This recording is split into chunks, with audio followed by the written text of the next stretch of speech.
Hi అండి. అందరికీ ఎలా ఉన్నారు? నేనైతే బాగున్నాను. మీరెలా ఉన్నారో నాకు కామెంట్ చేయండి. ఈరోజు ఈరోజు వీడియో వచ్చేసి గ్రైండరు చాలామంది ఇళ్ళల్లో ఉంటుంది. కానీ దాన్ని ఎలా వాడాలి ఏంటనేది కొన్ని ముఖ్యమైన విషయాలైతే వాళ్ళకి తెలియవు. ఆహ్, అది సడన్‌గా మనం పప్పు వేయగానే అది స్ట్రక్ అయిపోయినట్టు అయిపోతుంది కదండీ!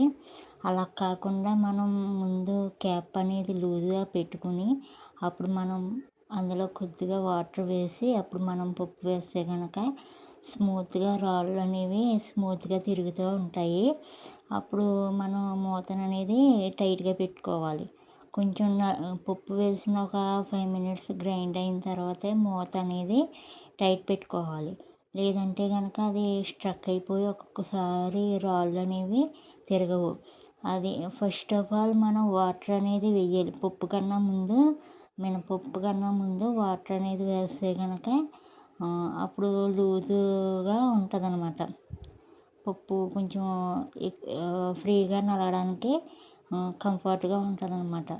అప్పుడు పప్పు వేసిన ఒక 5 నిమిషాలకి క్యాప్ అనేది టైట్‌గా బిగించుకొని అప్పుడు మనం పెట్టుకోవాలి.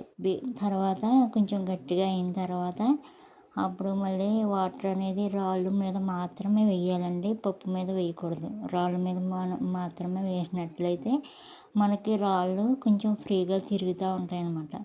క్లీన్ చేసేటప్పుడు కూడా చాలా ఈజీ ప్రాసెస్‌లో మనం క్లీన్ చేసుకోవచ్చండి. పప్పు మనం నలిగిపోయిన తర్వాత మనం తిరుగుతున్నప్పుడే మనం పప్పు అంతా తీసుకున్నట్లయితే గనక కొంచెం మనకి అదంతా క్లీన్ అయిపోతుందనమాట. అదంతా తీసేసుకున్న తర్వాత అప్పుడు మనం అందులో కొద్దిగా వాటర్ వేసి ఒక 5 మినిట్స్ వరకు దాన్ని తిరగనివ్వాలి. అలాగే తిరగనిస్తే గనక మొత్తం దానికి ఉన్నదంతా వచ్చేస్తదనమాట. మనం కడుక్కోవడానికి అయ్యి చాలా ఫ్రీగా ఉంటది. మనం ఒక 2, 3 సార్లు అనేది వాటర్ వేసి దానికి ఉన్నదంతా కూడా ఒక 5 మినిట్స్ మనం దాన్ని క్లీన్ చేస్తూ అందులోనే చేయి పెట్టి క్లీన్ చేసుకొని జాగ్రత్తగా చేయి పెట్టి చేయాలండి. ఒక్కొక్కసారి చేతి మీద పడిపోతూ ఉంటాయి రాళ్ళు. అలాంటప్పుడు మనం జాగ్రత్తగా చూసుకుంటూ తీయాలి. నాకైతే బాగా అలవాటైపోయింది కాబట్టి నేను ఫ్రీగానే చేసేస్తాను.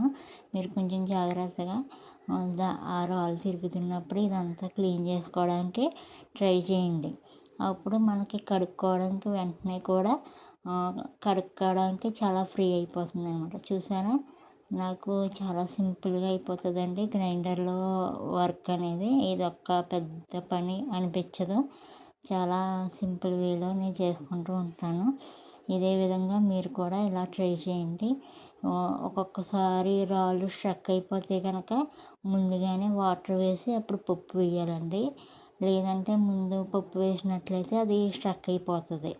అలాంటప్పుడు మీరు వెంటనే మళ్ళీ మెకానిక్ దగ్గరికి పట్టుకెళ్ళి చూపించక్కర్లేకుండా ఒక్కొక్కసారి అలా చేయండి.